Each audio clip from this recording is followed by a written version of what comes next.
O aplicativo do Cresce São Paulo é a principal ferramenta de acesso aos serviços e comunicação do Conselho. Faça agora o download na App Store e na Play Store. E siga nossas redes sociais no Facebook e Instagram.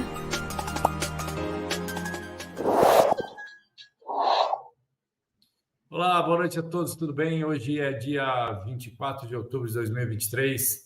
Estamos aqui com mais uma live do Cresce para vocês. E o nosso palestrante é o Dr. Júlio Della Moura, é advogado especialista em direito imobiliário, em planejamento patrimonial e sucessório e em processo civil também.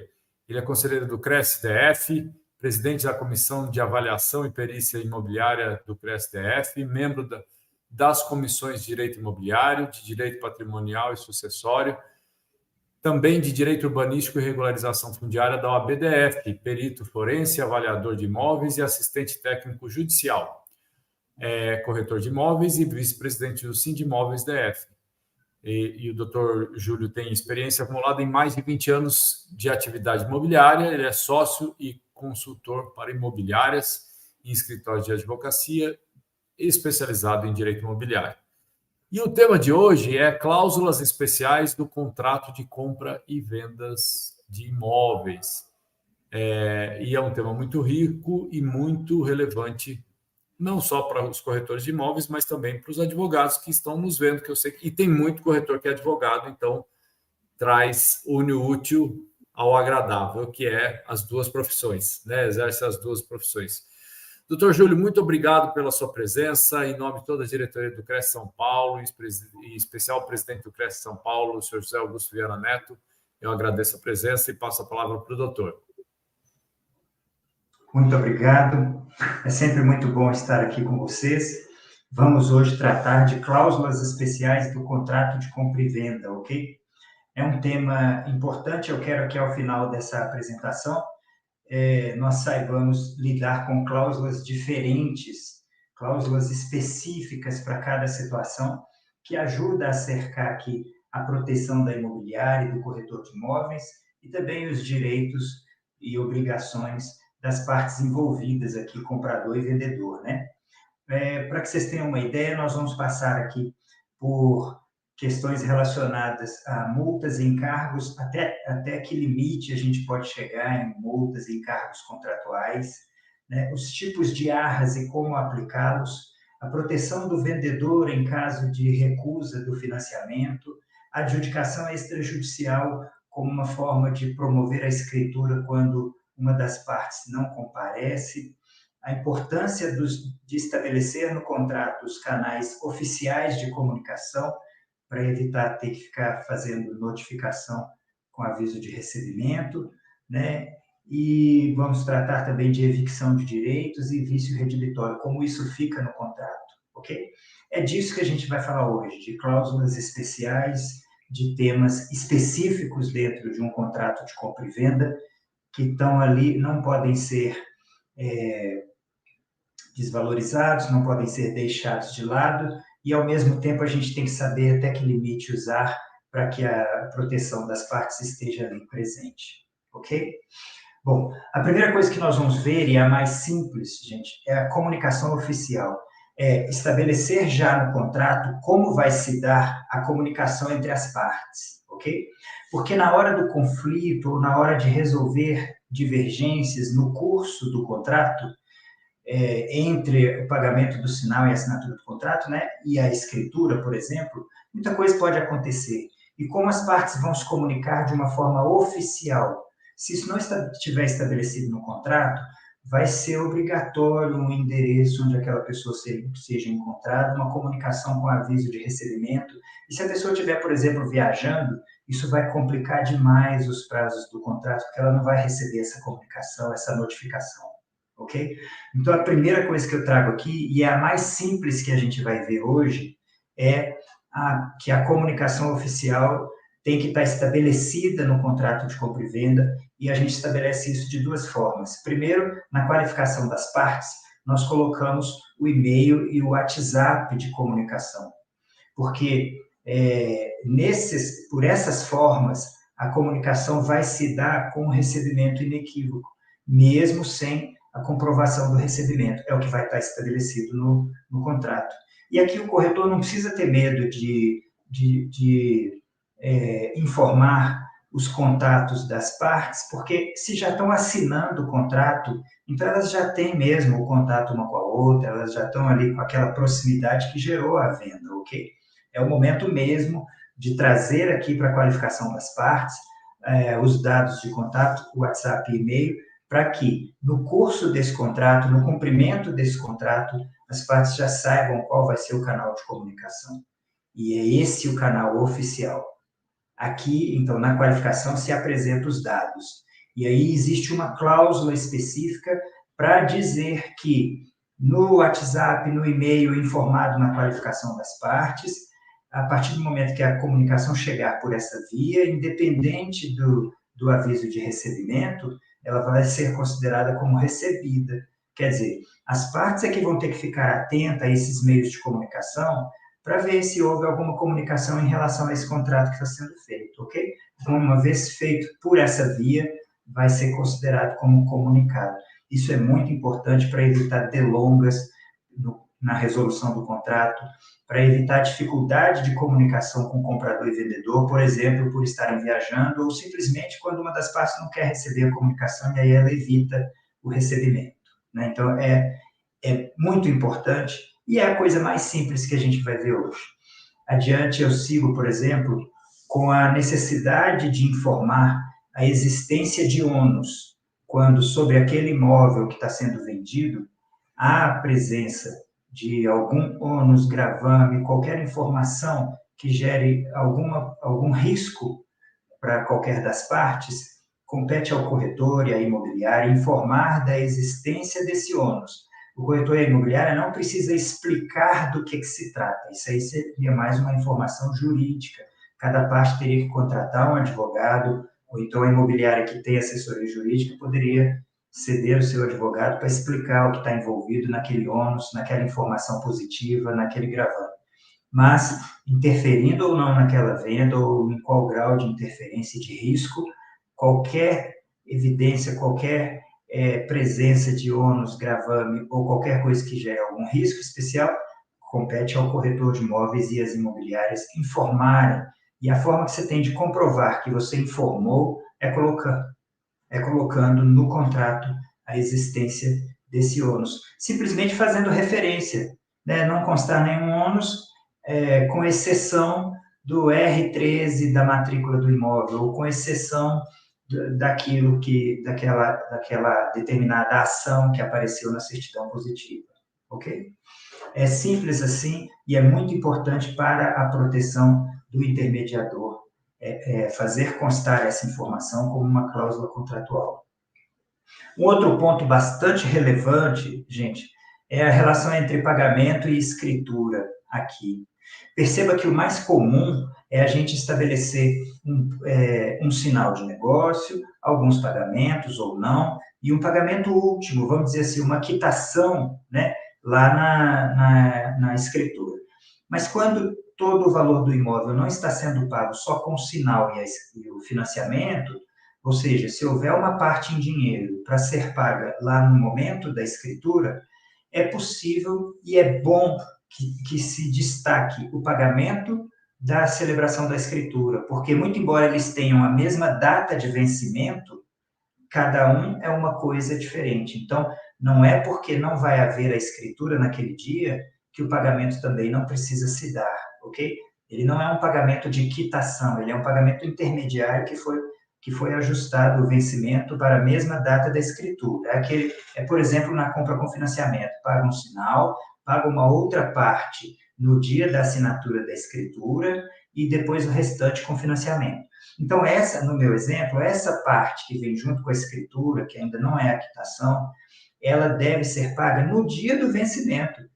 Se a escritura não ocorrer naquele dia, por qualquer motivo, por culpa aí do comprador, por exemplo, então o pagamento não deve ser adiado junto com a escritura, ok? Senão frustra a expectativa daquele vendedor também. Ou o comprador se utilizando de uma manobra para atrasar aquele pagamento ele evita a assinatura da escritura naquele vencimento. E aí não assinou a escritura, então não teria obrigação de pagar aquele valor que estava vinculado à escritura. Então, o pagamento não deve estar vinculado à escritura.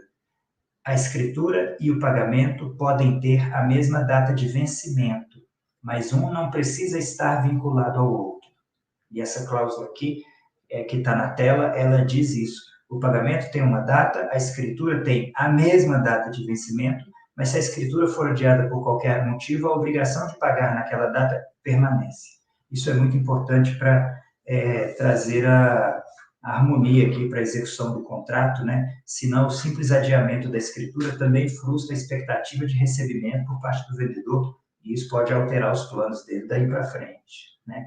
Outro ponto muito importante que eu trago aqui para a gente, como baliza, como uma cláusula especial no contrato de compra e venda, é o que trata dos encargos por atraso no pagamento. É muito comum que as pessoas coloquem 10% de multa, 20% de multa, sabe? E quando a gente fala de compra e venda de imóvel, normalmente está se falando de valores muito altos. Então, multa de 10% sobre valores muito altos gera uma sensação de perda muito grande com a multa, e aí abre discussão entre as partes, e a imobiliária tem que discutir esse ponto com as partes, para chegar num consenso, para intermediar esse conflito também. E se isso vai até o judiciário, então o judiciário vai interpretar, vai analisar se essa multa, ainda que estabelecida pelas duas partes, né, entre as partes, se ela é compatível, se ela é razoável para o atraso naquele caso concreto. Então, para valores muito altos, imagina uma parcela de R$1 milhão, de R$2 milhões, é interessante estabelecer como mora, como encargo pelo atraso, uma multa de 2%, porque esse valor já vai ser um valor significativo, quer dizer, para apenas um dia de atraso já tem que pagar essa multa. Então, é um valor significativo e não diminui os problemas para o intermediador e minimiza o conflito entre as partes, que a partir do momento que alguém tem direito a um valor exorbitante, a um valor alto de multa, ele passa a exigir isso como uma vantagem financeira, e o outro fica sem ter como reagir, porque de fato atrasou, tem que pagar, só que o valor é muito alto, né? Então, é importante, ao fazer um contrato, o intermediador e as partes pensarem que não basta estar escrito no contrato. Um bom contrato é aquele que evita que o problema seja levado ao judiciário. É aquele que já traz com razoabilidade a solução para qualquer conflito que aconteça no curso daquele contrato. Então, uma multa de 2% é bastante razoável, por causa dos valores absolutos, que são significativos, e a não ser que a parcela seja de um valor muito baixo, aí sim a multa vai ficar um valor insignificante, pode estimular o inadimplemento, então você trataria de uma multa mais alta do que 2%. Não posso deixar de mencionar, gente, que ao estabelecer os juros de 1% ao mês, por exemplo, né, que se estabeleça pró-rata, para que a cobrança possa ser feita proporcional no curso do mês.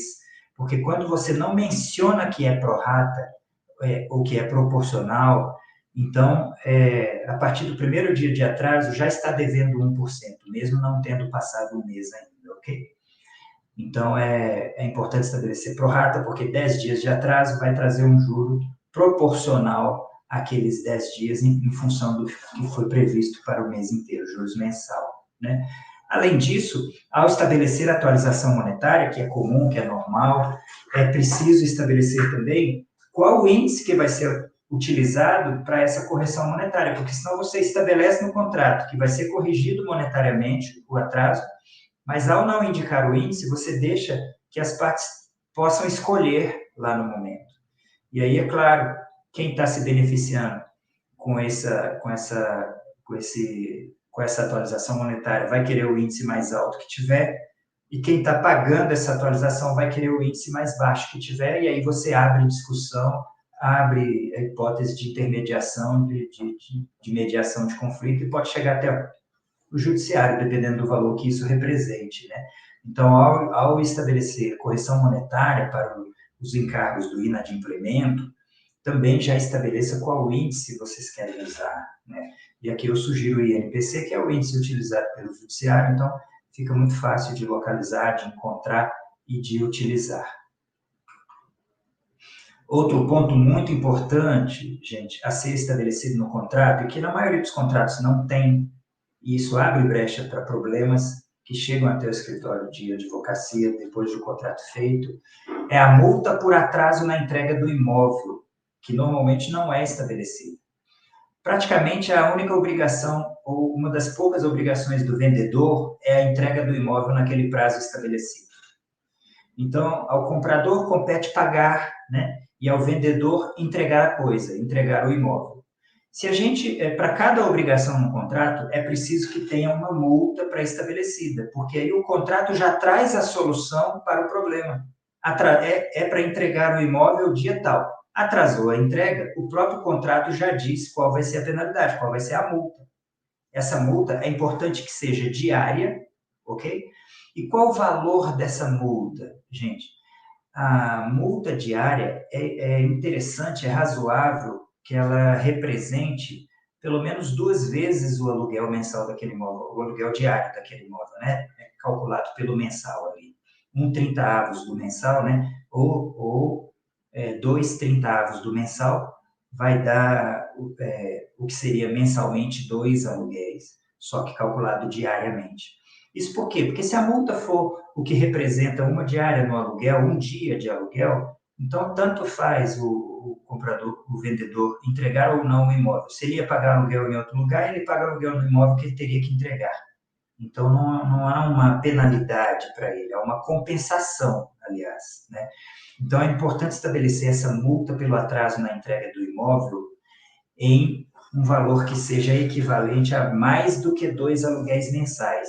E esse valor deve ser informado por dia, ou seja, você pega 2/30 do aluguel e aí você vai ter o que representa esse valor.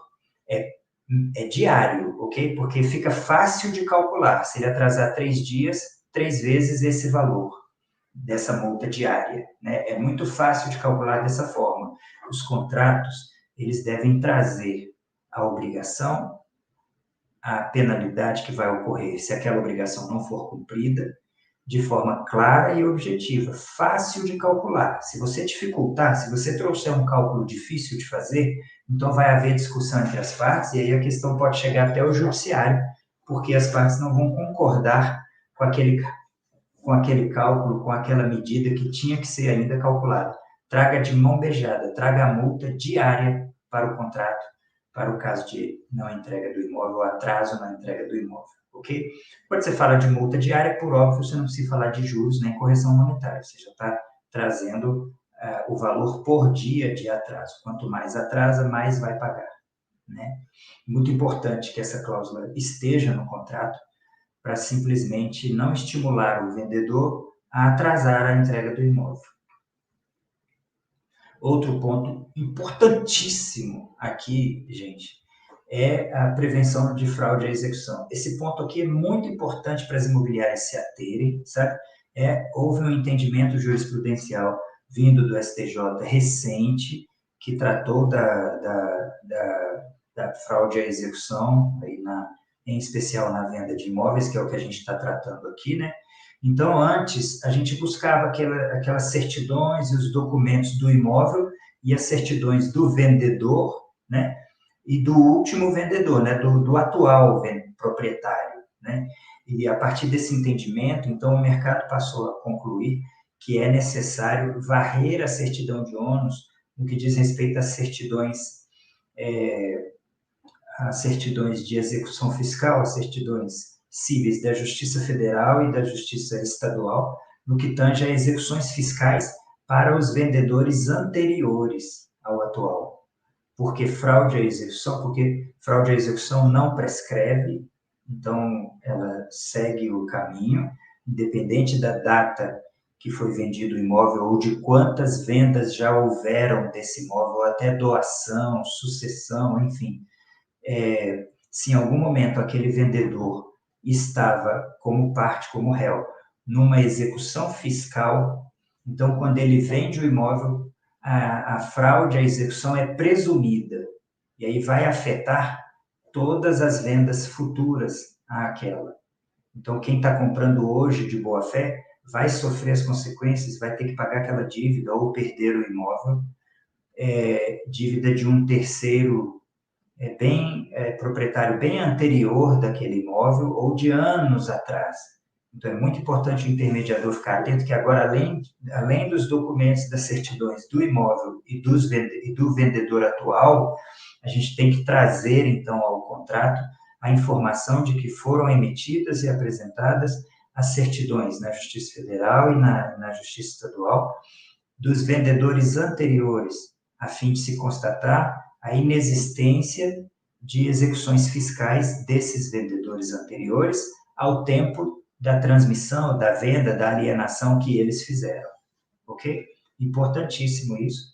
Não diferente na venda que não tem matrícula, né? Na venda de imóvel que não tem matrícula, em que já era obrigatório também a emissão dessas certidões e agora, mais do que nunca, nós estamos falando aqui de fraude à execução. Então, nós estamos, por óbvio, o que se deve buscar dos vendedores anteriores são as certidões cíveis da Justiça Federal e da Justiça Estadual, mas buscando a presença de ações de execução fiscal. Qualquer outro tipo de ação vai ser analisada ali pelo advogado para ver se interfere ou não. Mas se houver uma execução fiscal existente ao tempo da venda daquele vendedor, então isso gera um risco de fraude, de ser considerado fraude à execução para o comprador atual, ainda que de boa-fé. Nesse caso, não adianta alegar a boa-fé, porque a má-fé porque a fraude é de presunção absoluta, ok? Então, é muito importante que tenha essa cláusula no contrato de compra e venda, em que a imobiliária ou as partes ali, quando não tem imobiliária, informem quais os documentos e certidões que foram emitidos e apresentados ao comprador, e se houver alguma informação positiva, então lá naquela cláusula de ônus ou de ações vai constar para que o contrato traga essa clareza e ninguém possa alegar no curso do contrato, que não sabia daquela informação, que não foi informado e que agora alguém tem que arcar com algum prejuízo, ok?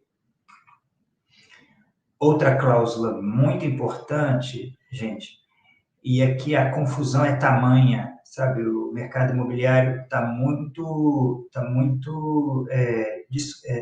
apresentando desconhecimento em relação ao que significa o caráter irrevogável e irretratável. É muito comum ver nos contratos mencionar caráter irrevogável e irretratável e na cláusula seguinte dar margem à desistência, ok? Entendam que caráter irrevogável esse contrato não vai poder ser revogado, ele não vai poder ser mexido, não vai poder ser rescindido por vontade das partes, não vai dar margem à desistência, né? E nesse caso, então, ele só será rescindido se houver impossibilidade do cumprimento das condições do contrato. Então, não se podendo cumprir o que foi estabelecido como obrigação no contrato, então sim, o contrato tem que ser rescindido, e aí o caráter irrevogável e irretratável não prevalece aqui, porque o contrato está impossível de ser cumprido, ok? Aí sim, aplica-se as arras, com base nos artigos 417 ao 419 do Código Civil, e estabelece qual vai ser o percentual ou o valor dessas arras, né, que pode coincidir ou não com o sinal de negócio. Mas percebam, no contrato em que consta o caráter irrevogável e irretratável, não dá margem, a gente não pode colocar uma outra cláusula e trazer essa ambiguidade, essa confusão, não dá margem à desistência, à rescisão por desistência. Então, não se aplica a arras do 420, porque a arras do 420 do Código Civil, do artigo 420, é a arras específica para o caso de desistência do negócio por uma das partes, ok? São institutos diferentes, com consequências diferentes, as arras penal e as arras confirmatória. Quando o contrato tem o caráter irrevogável, então as arras aplicáveis é a do 417 ao 419, que é as arras penal. Não permite a desistência nem pagando arras, ok? Se houver a desistência porque propondo o pagamento das arras, isso vai acontecer de comum acordo entre as partes. Mas uma das partes pode bater o pé e dizer, não, o contrato é irrevogável e retratável, a gente vai até o final, não há margem para desistência.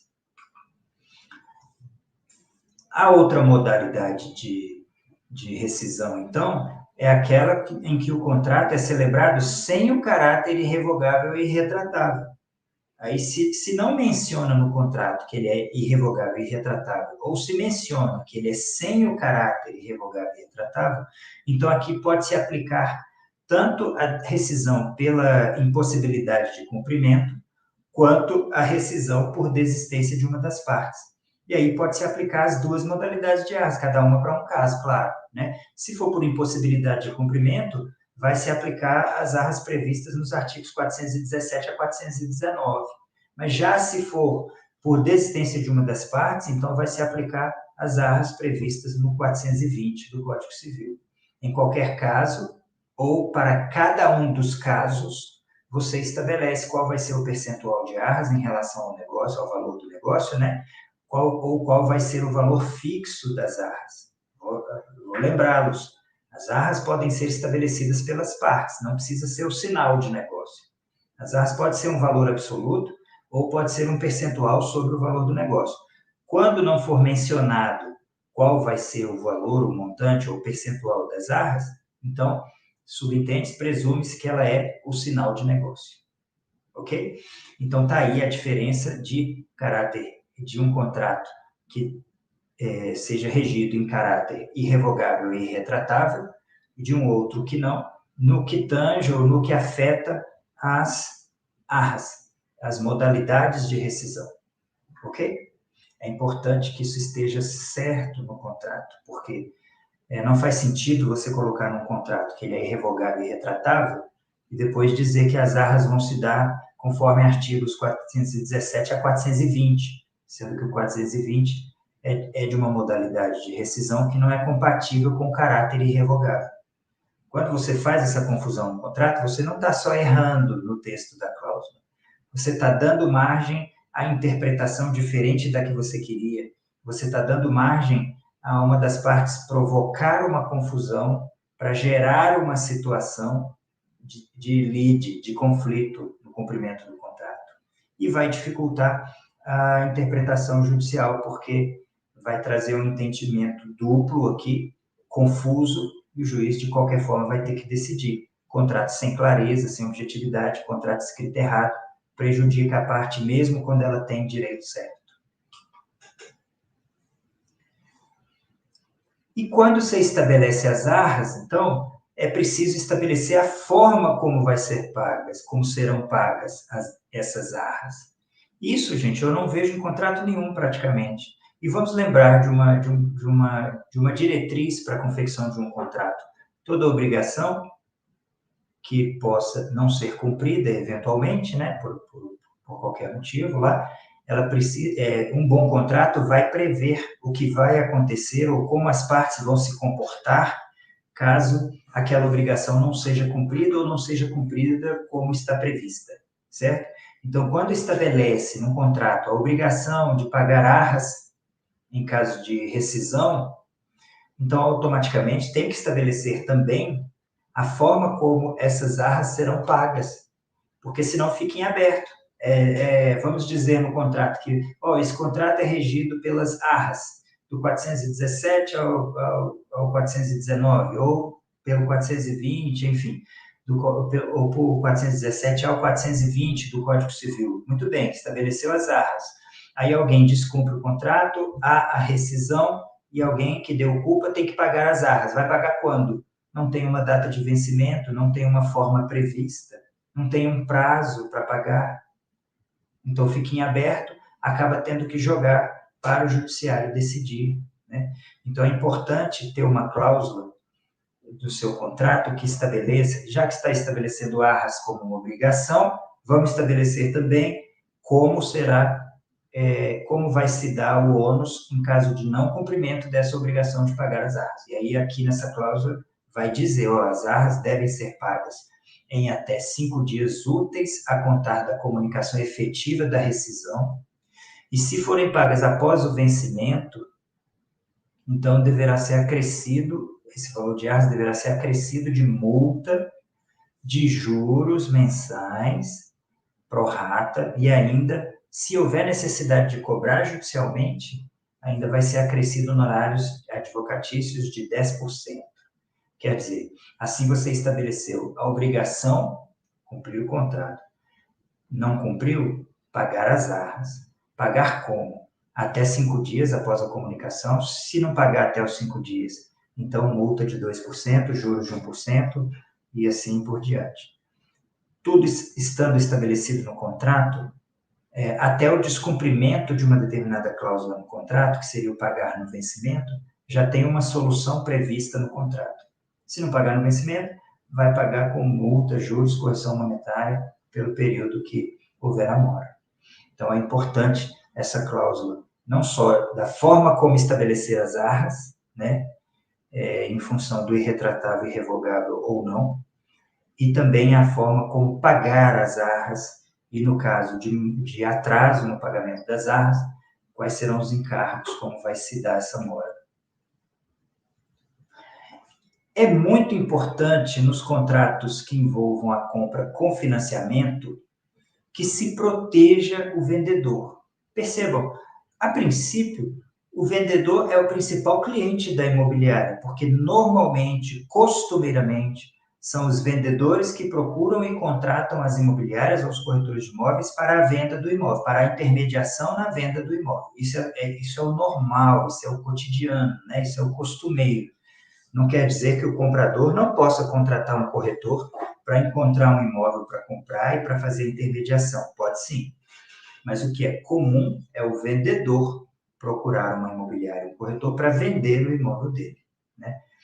E quando o vendedor aceita como proposta de compra o pagamento por financiamento, esse vendedor que poderia vender à vista, que poderia vender com permuta, que poderia vender com parcelas diretas, que poderia vender por outras formas de pagamento e aceitou a venda por financiamento, ele não pode ser penalizado em arras.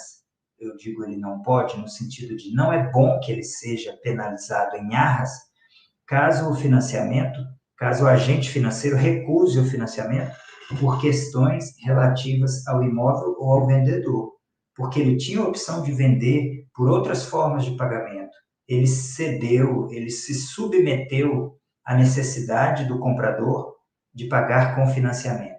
Não faz sentido sair de casa para vender um imóvel, contratar uma imobiliária para fazer uma intermediação segura da venda do seu imóvel, aceitar uma condição de pagamento que envolve financiamento, porque o comprador só pode comprar com financiamento, e ainda, se o banco recusa, ele ter que pagar arras para o comprador.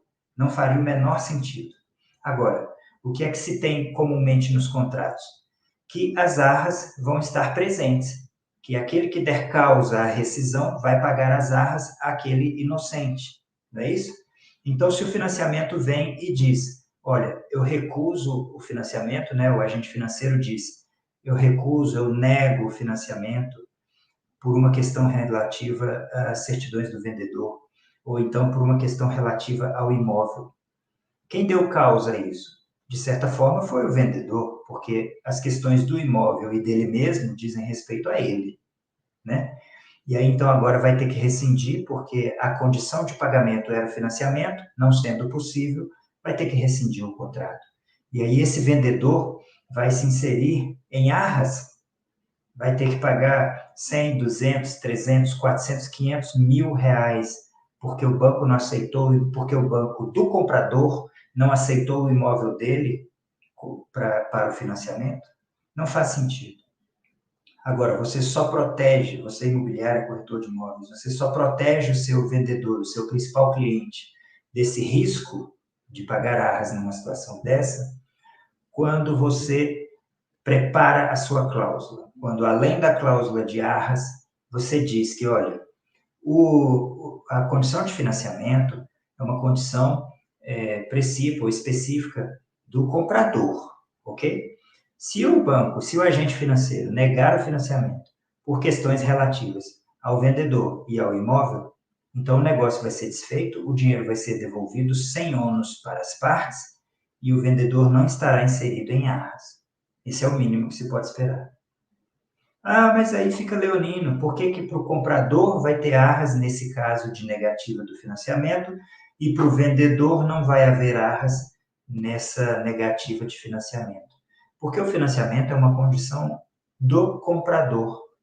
É ele que tem que acionar o agente financeiro para pagar a compra daquele imóvel. Então, ele deve checar antes se tudo na condição dele autoriza o financiamento, permite o financiamento. E aí, feito isso, ele pode entrar num contrato com a segurança de que o banco já autorizou, já viu qual é o crédito e já se certificou de que o crédito vai ser fornecido a ele para aquela compra, para aquele valor, tanto de imóvel quanto de financiamento, ok? Agora, para o vendedor, não.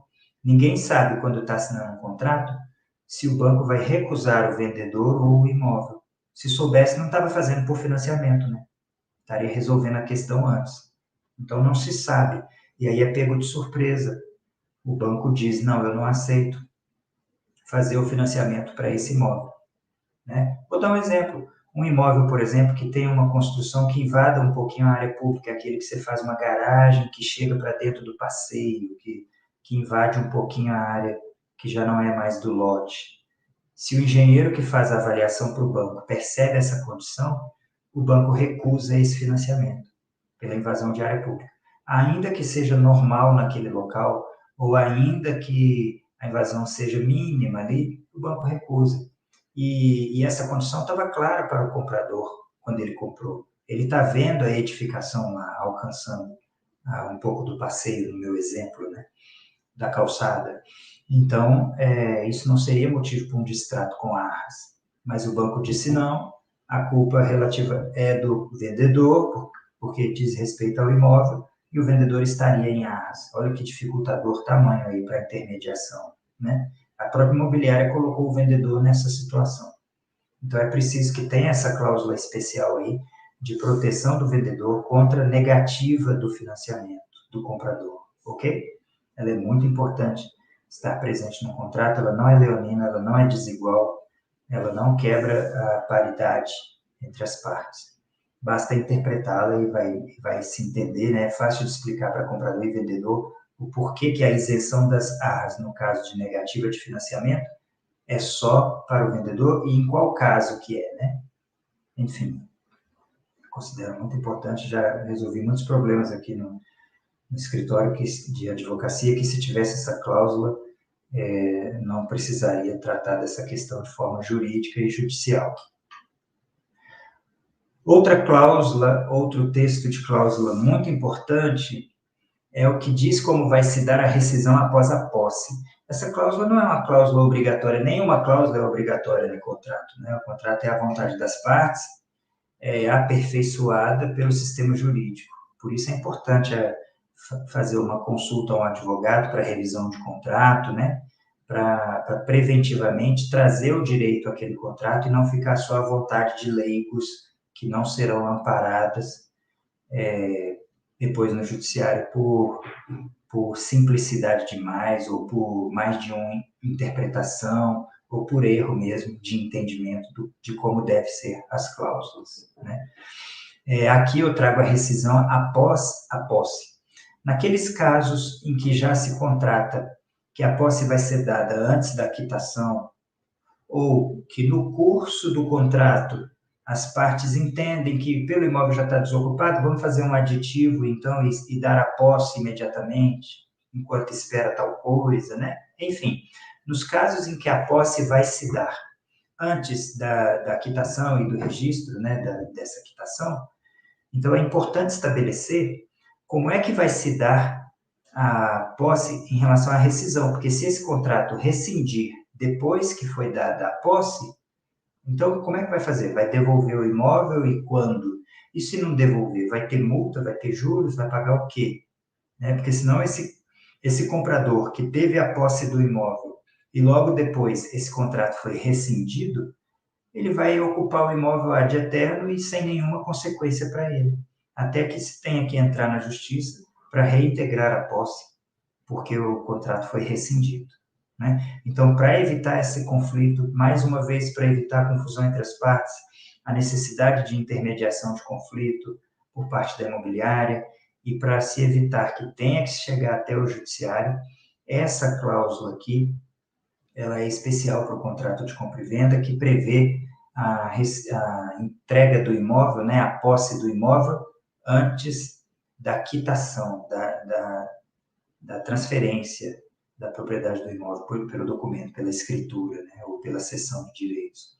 Enfim, aqui vai estar dizendo que, em sendo dada a posse antes da quitação e o contrato sendo rescindido após a posse do imóvel, então o imóvel deverá ser devolvido em até tantos dias para o vendedor. E, pelo período da ocupação, esse comprador vai pagar o equivalente a 0,5% do valor do imóvel, porque isso vai ser um pouco mais do que um aluguel, mas um valor que represente a ocupação daquele imóvel durante o período que foi ocupado, né, até a rescisão, e que, se essa ocupação demorar mais do que um ano, então esse valor vai ser reajustado pelo INPC ou pelo IGPM, enfim, por qual índice, né? Se estabelecer aqui mais ou menos como funciona um aluguel, mas não é aluguel, ok? Porque aqui é uma compra e venda. Aqui ele está pagando pela ocupação de forma análoga ao aluguel, mas não é uma locação, não é um aluguel. E aqui tem que estar dizendo, olha, se rescindir, então, e já tiver dado a posse, então a devolução do imóvel vai ter que se dar em até 5 dias, a contar da rescisão, e vai pagar pela ocupação do imóvel do início até a devolução, 0,5% do valor do contrato, porque aí não tem que calcular, não tem uma complexidade no cálculo que gere uma confusão, né? E se não pagar, então, vai ter multa de tanto. E, aliás, aqui não precisa de multa, porque aqui ele vai pagar pelo período que tiver a ocupação, né?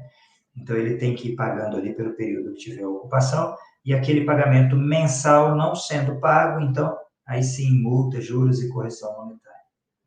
Assim, você define como é que vai se dar o encargo, o ônus, a forma de devolução do imóvel, caso o contrato seja rescindido após a posse do imóvel.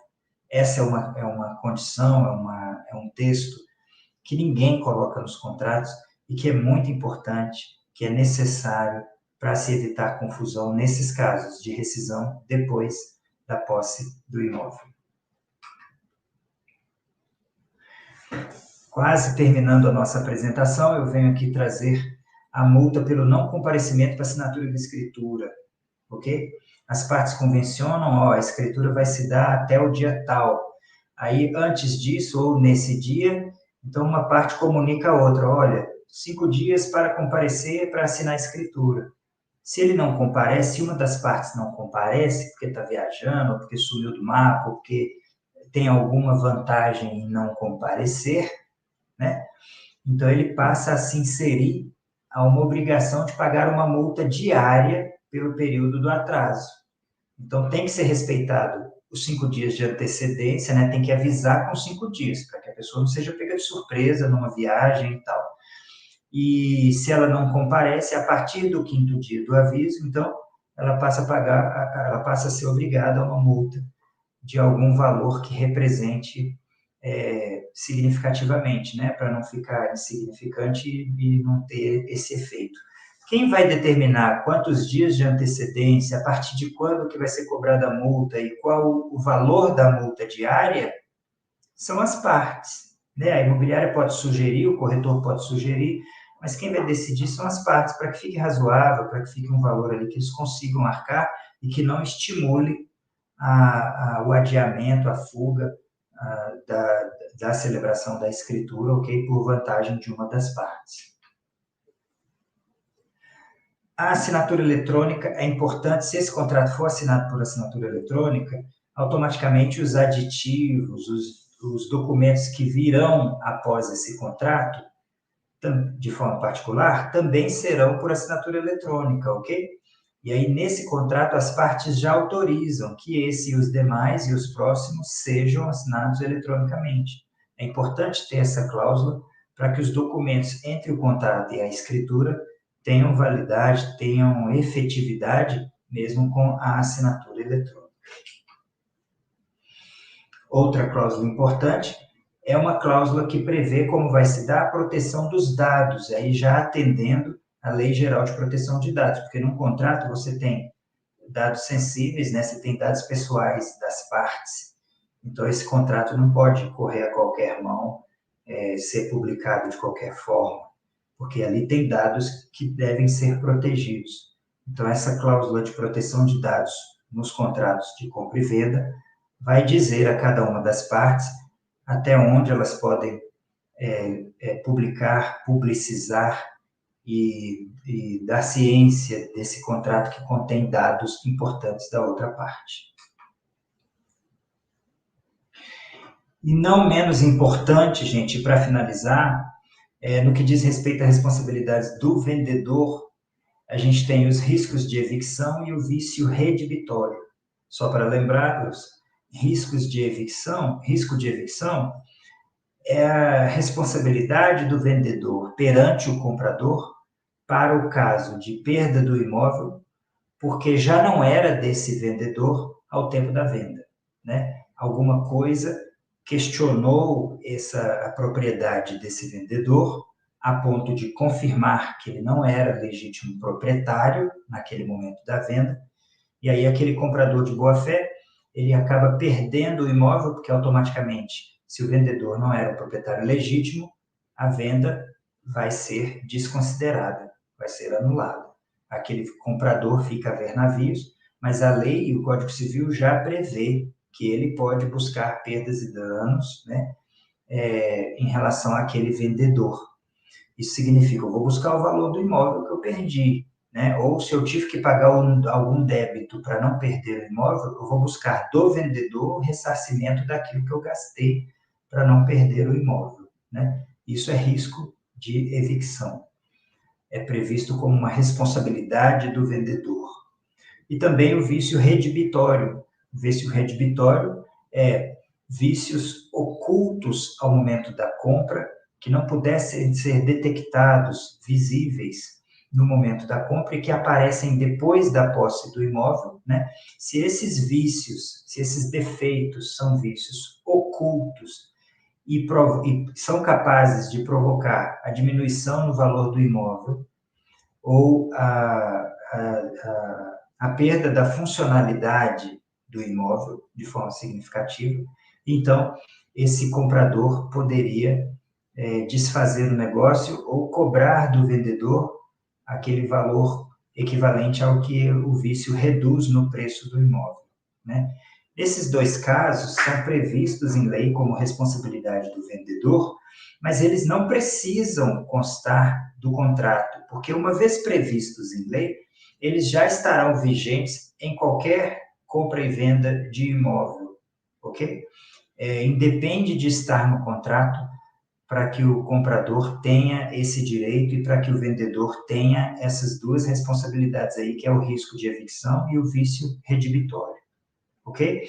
Agora, muitas vezes, recomenda-se não colocar no contrato, porque isso gera uma confusão de entendimento e fica difícil explicar para os clientes e tal, e quando colocar, já colocar com alguma explicação, para que quando eles leiam esses termos jurídicos, né, esses termos legais, eles já entendam do que se trata e aí, alcançando a compreensão deles, eles simplesmente aceitem e assinem o contrato, né?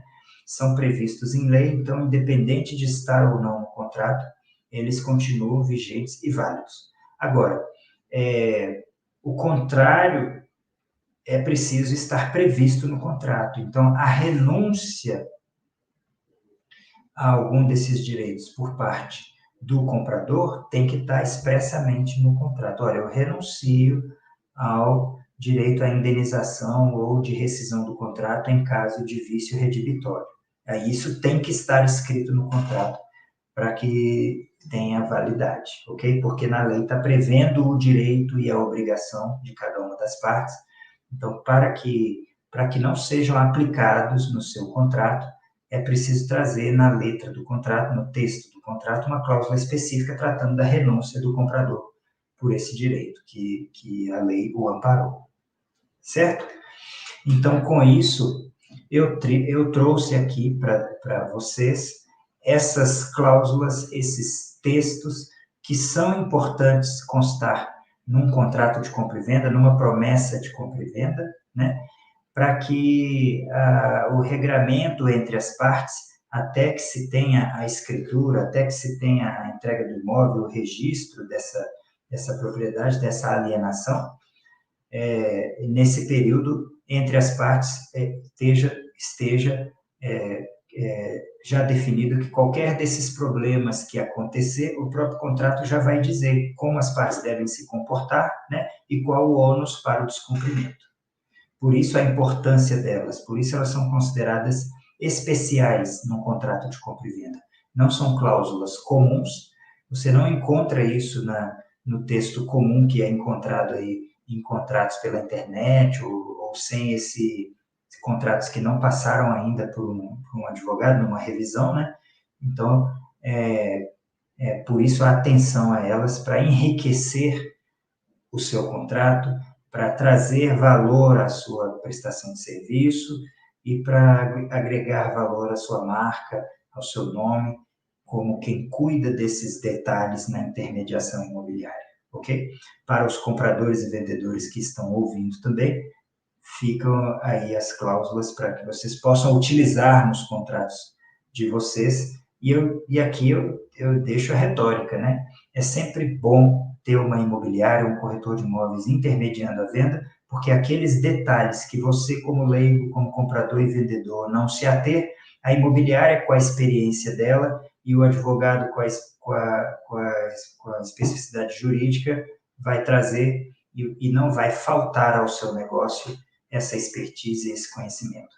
Ok? Sigo aqui à disposição de vocês. Muito bem. Antes da gente passar para alguns comentários, eu queria convidá-los para a programação de amanhã. Amanhã às 10 horas, questão de direito com o professor Júlio César Sanches, investigador de uso capião, é o tema. E às 18 horas, quarta nobre com a Juliana Linares, inspire confiança na sua liderança e alcance resultados surpreendentes. E gostaria de agradecer a presença de um monte de gente que está nos vendo aqui. Vou começar aqui pela Edson Lopes, Gilmar Santos, Carlos Alberto Souza Rocha, Edilson Lopes, Paula Rogério de Souza, José Augusto Cavalcante Martins, Maria Gomes, Cassiano Lopes de Souza, Roberto Lima, que é de Cuiabá, Mato Grosso, Felipe Augusto, Carlos Magalhães, que é do CRES-DF, Bonina Imóveis, Renato Caldas, Pedro Dourado, Léo Bart, Vila Rio Contabilidade, Rafaela Macedo, João, Denise Imóveis e Mário Henrique Bastos de Lima, PhD Processos Gerenciais, Jacinta Medeiros, Fábio Júnior Osório, Edenilson Rodrigues, Valéria Bortoleto, de Mogi, das Cruzes, São Paulo, João Barreto, já falei, e mais um monte de gente legal que nos assiste pelas redes sociais do Cresce e pela TV Cresce. Tá? Eu vou selecionar aqui algumas perguntas, doutor, para o doutor comentar, embora a gente esteja com o tempo meio que esgotado, mas vamos ver se dá tempo de pelo menos umas duas a gente poder falar, né? Deixa eu ver aqui, eu tinha visto. O José Augusto Cavalcante, ele comenta assim, ó, riscos de evicção. Retornamos ao caso da execução fiscal, concorda? Sim, sim. A fraude, uma hipótese de fraude à execução, né, numa compra e venda, acaba trazendo um risco à evicção, porque a evicção é exatamente isso, se aquele proprietário não tinha poderes para vender naquele momento, então aquela venda passa a ser desconsiderada. A execução fiscal, ela não tira o poder do proprietário de vender o imóvel.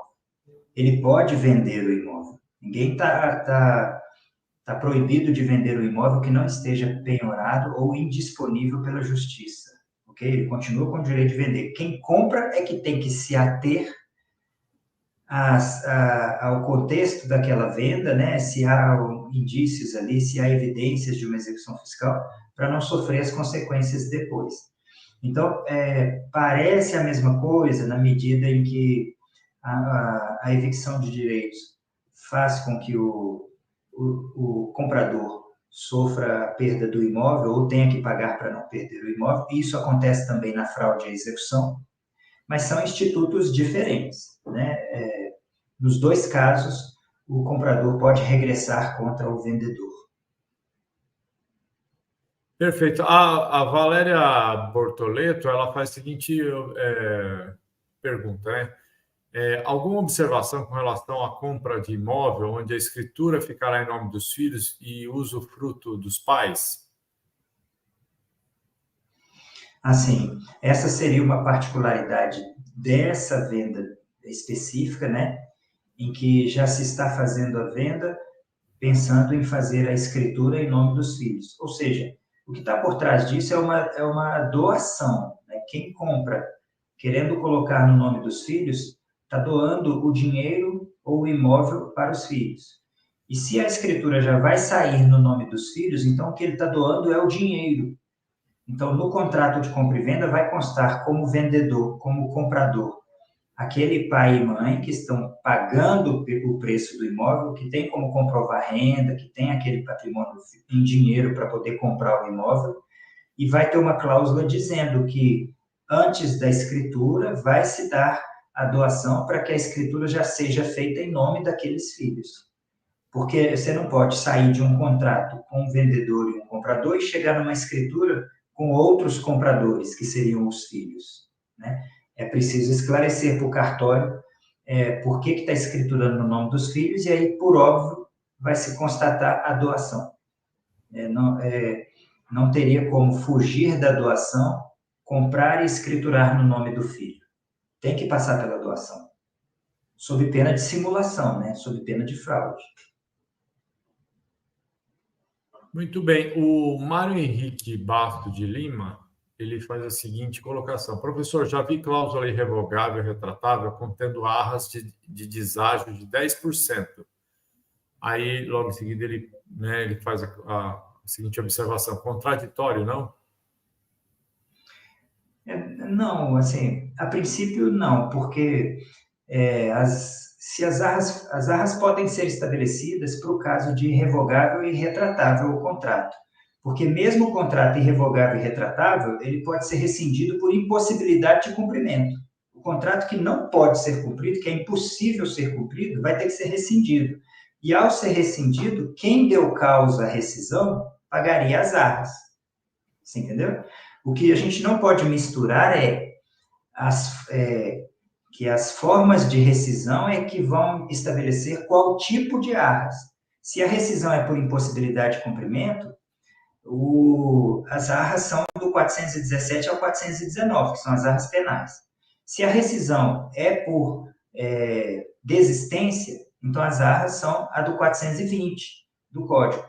Lembrando que o irrevogável e retratável não permite a desistência.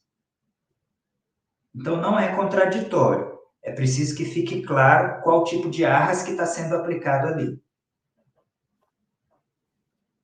Muito bem. Doutor, olha, daria para a gente ficar aqui, acho que mais umas três lives, né?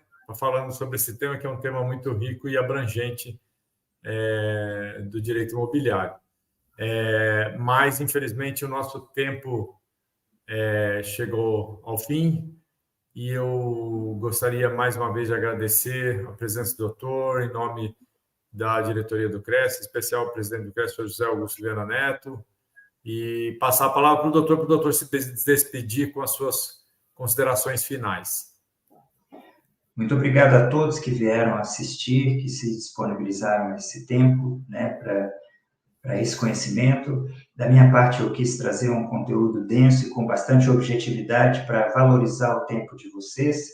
E obrigado a todo mundo da equipe do Cresce, que é fantástico aí na prospecção, na divulgação, no fomento de tanto conhecimento para a categoria profissional, né, para os corretores de imóveis e também os advogados, proprietários, locadores, que se amparam nessas ferramentas para ter esse conhecimento. Parabéns a todos. Muito obrigado, doutor. E espero que o doutor volte numa próxima oportunidade com um tema em continuidade a esse tema, ou complementando esse tema, ou um outro tema também relacionado à área de direito imobiliário, que tanto nos enriquece. E para vocês aí de casa, uma boa noite e uma excelente semana. Até a próxima. Tchau. Até.